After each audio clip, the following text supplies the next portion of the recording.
For some of us, we will remember the tea chest stored under the house or in the garage, or at our grandparents' place. Used tea chests were highly prized as a vessel to store belongings, old correspondence, letters, household bits and pieces, christening gowns, Manchester wrapped with mothballs. The smell of camphor stays with you. These were things people were too afraid to throw away, so they stored them away instead, in a tea chest. There was always a tea chest at my childhood homes. A tea chest sat quietly for years in the damp under the house of Cronulla, packed with its allocated bits of my parents' lives and things that they collected for us, my sisters and me. It remained there when I left home and until the time my parents died, and it came into focus with that tidying up, with the donning of the heavy, desperate coat of rationalising worn by those gathered around, requiring from them a judgment of worth to be made upon the many things, the presence of many moments, the newspaper articles, snippets of this and that, the work schedules, union tickets, the postcards, all that had once had a material and an emotional worth to my mother and father, and yet, no matter the bond between us, these pieces had come from their journey, through their life, and the importance of the treasure stored within the belly of the tea chest, as defining as it may have been for them, could never be transferred to anyone else. This is not disrespect or disregard or selfishness. This is life, and the compartments we all occupy, alone. The tea chest was taken from the hold under my parents' home and into the garage where the studying began. It was February 2018. It was emptied piece by piece, examining each writing paper needed to be unfolded, books and notepads needed to be flipped through, and at times, the handwriting that met us needed to be unravelled. It was a start to a process that, when completed, would leave my parents' home physically empty of the little things that once were parts of their story. Hey, Farzi, Kerry, who is Will Carter? You guys have any idea? Heads rise and look towards me in a collective no, was the reply, followed by, why do you ask? Well, I have here, and I went on, I have here some old style pages. They're typed, a typewriter.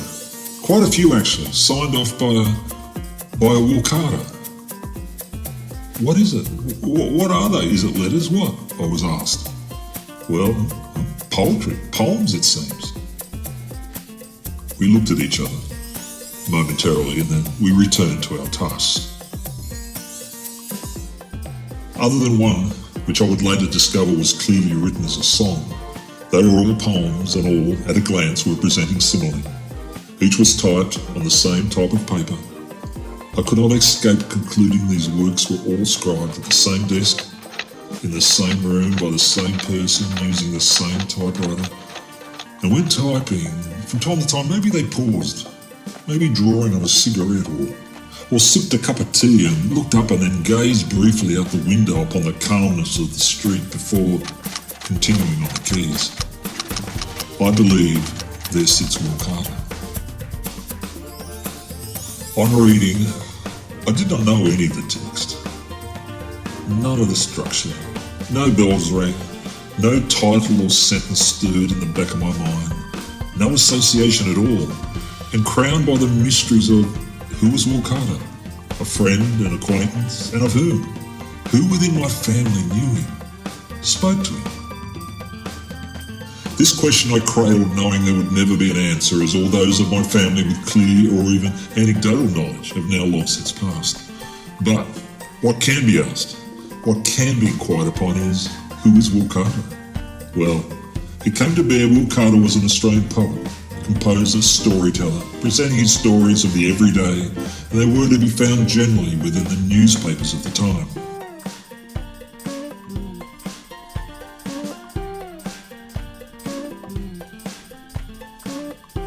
In Australia, growing up and outside the broader and deeper clutches of the arts community, whether in the home or in learning, we are drawn to a few, but only a few names of Australian artists, authors, poets of the 19th and 20th centuries.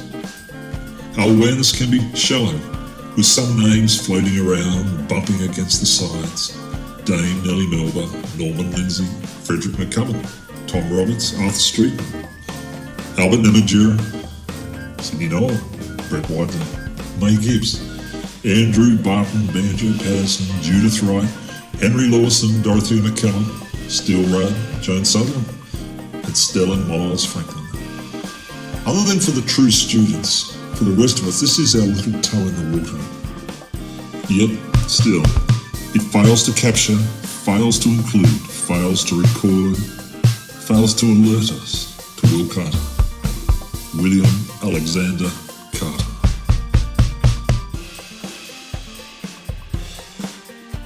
This is not to be a biography of Will Carter.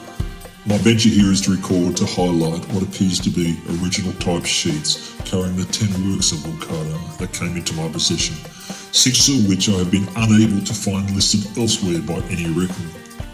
Based on one of the works clearly dated 10th of July 1936, this is on or about the time these sheets were typed, but in most cases it will not be the date of creation, nor the date of their first contribution. Will Carter was born in 1867 and died in 1956, and is buried at OurErf Cemetery in southern Sydney, coincidentally just up the road. His wife Mary, who died in 1938, lies beside him. Will Carter committed most of his working life to teaching, progressing through the New South Wales education system, generally locating in southern towns and districts in New South Wales, whilst also spending 6 years at Currajong North Public School, and in later years residing at Hurstville and Bathurst. And as a teacher and a person, he was highly respected by the town communities, acknowledging his philanthropic manner, his teaching, his caring, his giving, while sharing the space with his innate love and longing for written expression.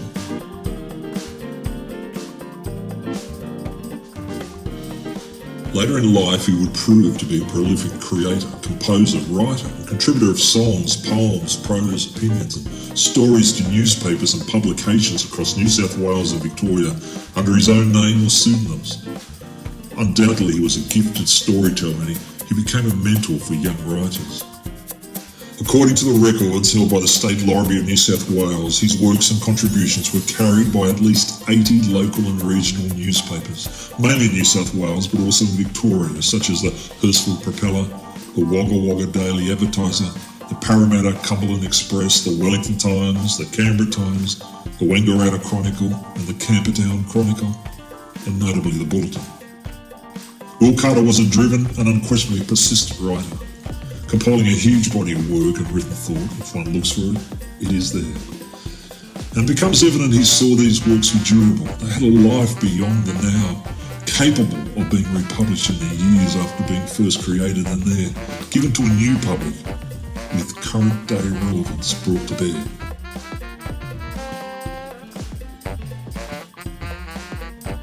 With home ownership of radio sets in its infancy, only from the 1920s, the news of the day came to most Australians delayed and written form only, and the name Will Carter, due to its regularity in print, surely could not be missed when undertaking a morning or evening read or perusal of the newspaper.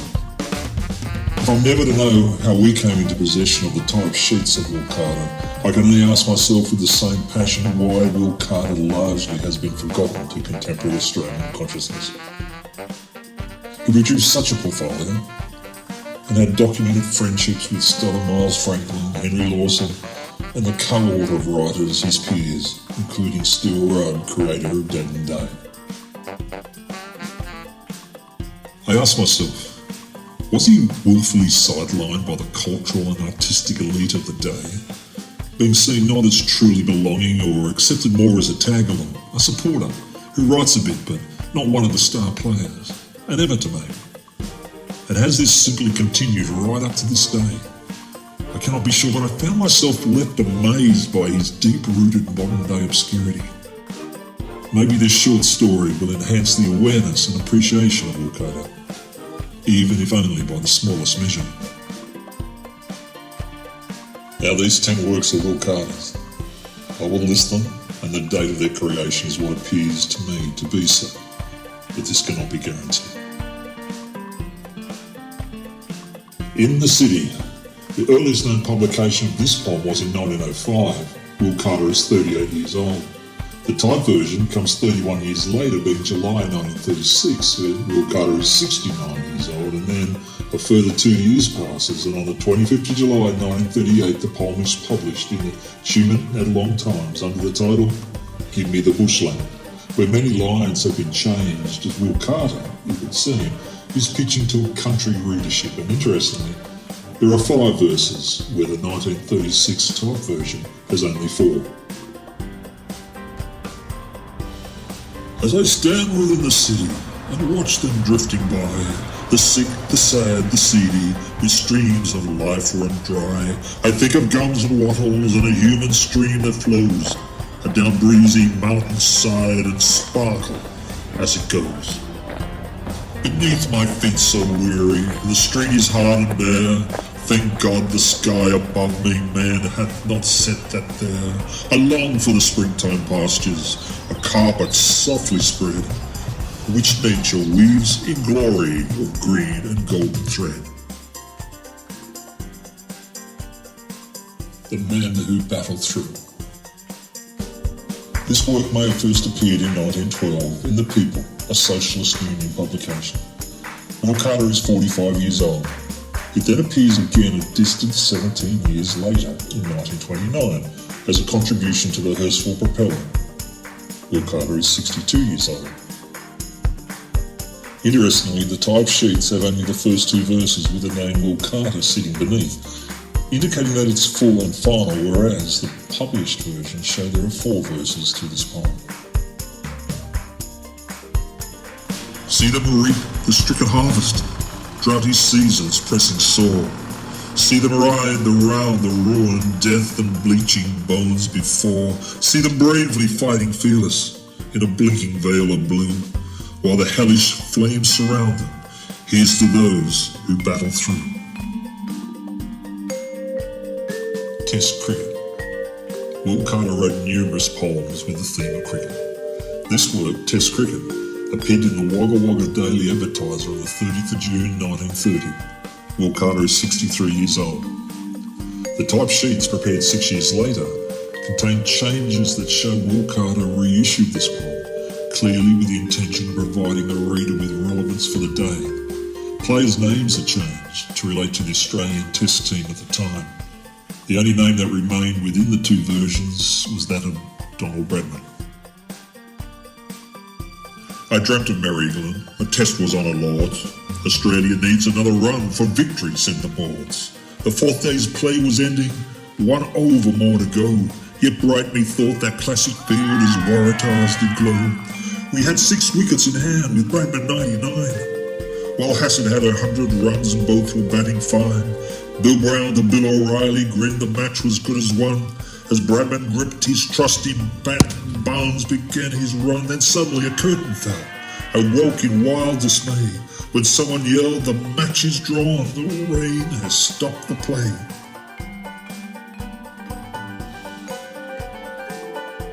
My Murrumbidgee Belle.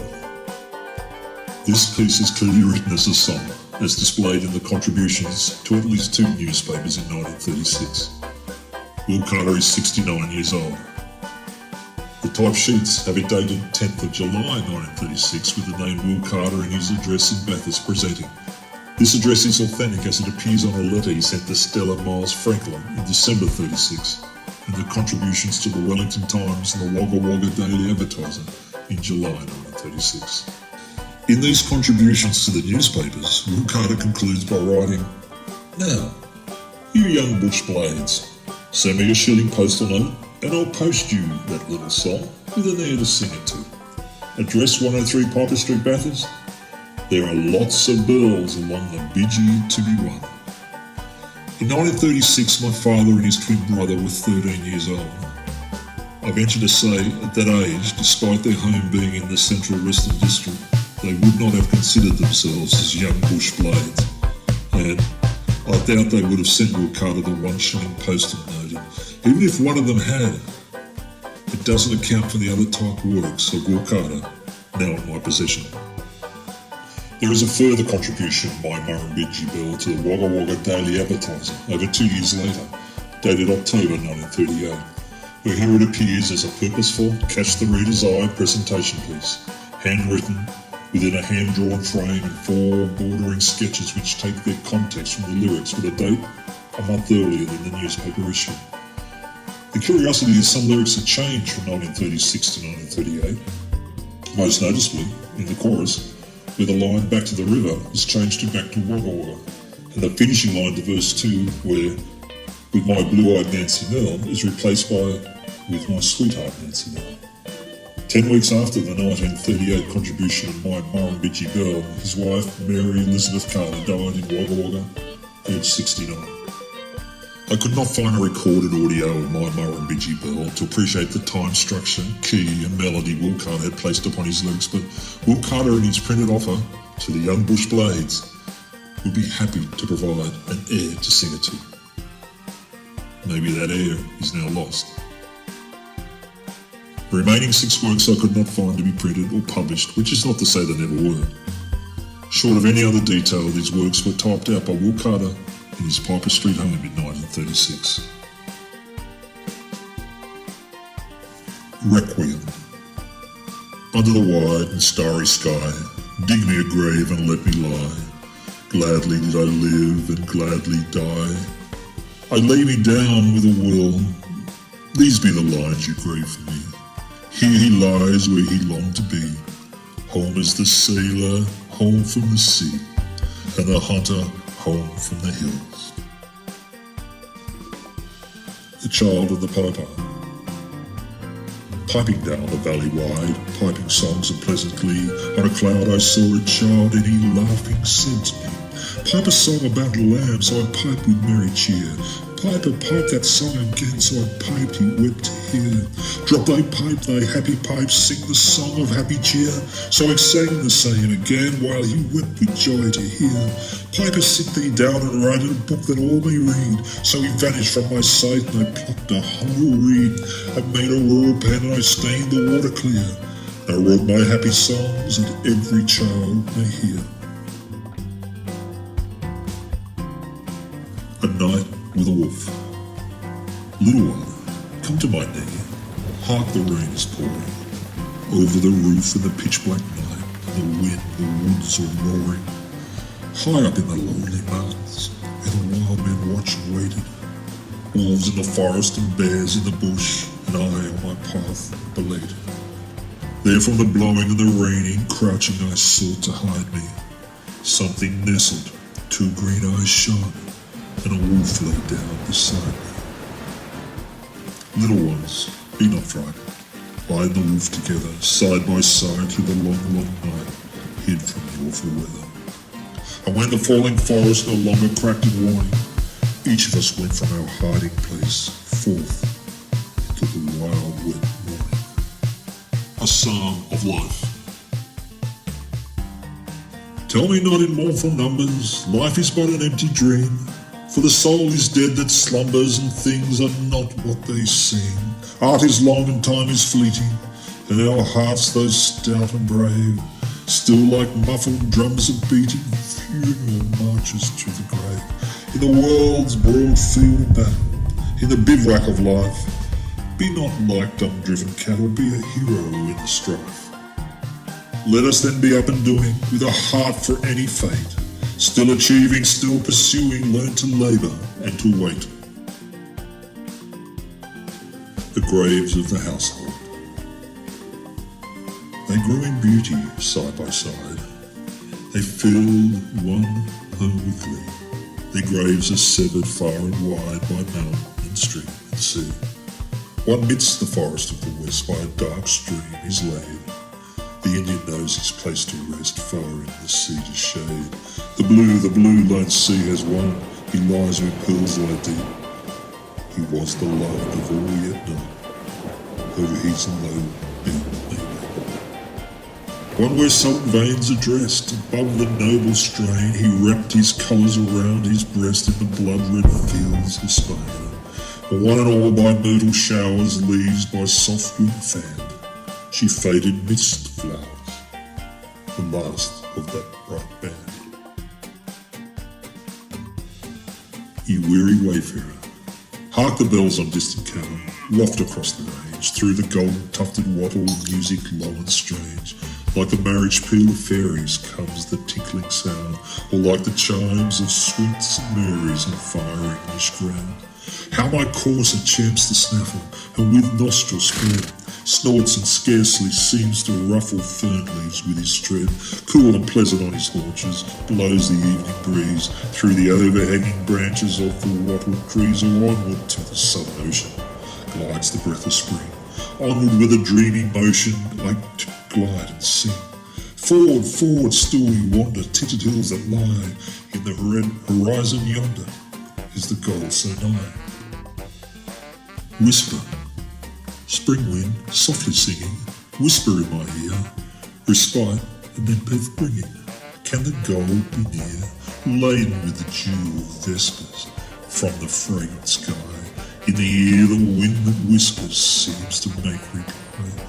Question not but live and labour till your goal be won, helping every feeble neighbour, seeking help from none. Life is mostly froth and bubble, two things stand like stone, kindness in another's trouble, and courage in your own.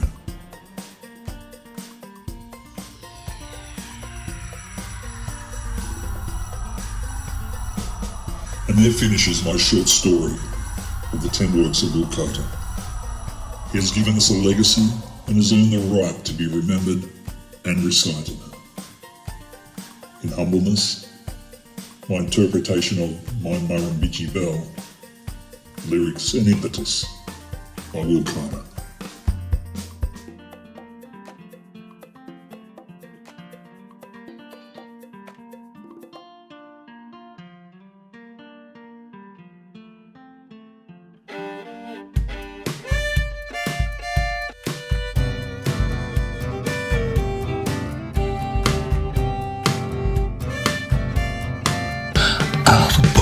I'm often thinking that her name is Nancy now,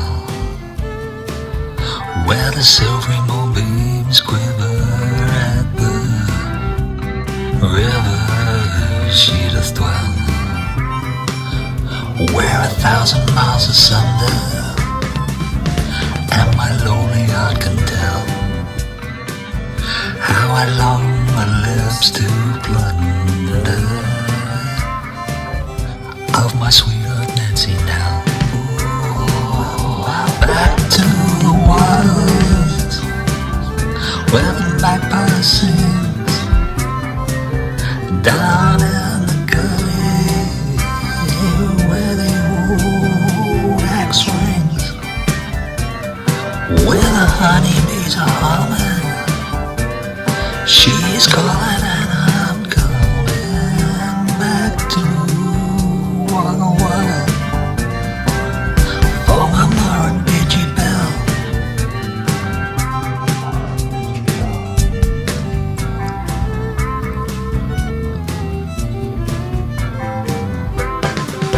Ooh, in my fancy I can see her. She is sitting in the sun, a garden gay with blossom, where the rosy ramblers run. There are cattle in the clover, and a harvest ripe to sell. In the happy days before me, with my sweetheart Nancy now. Oh, back to the water where the magpie sings, down in the gully where the old axe rings, where the honeybees are humming. She's calling and I'm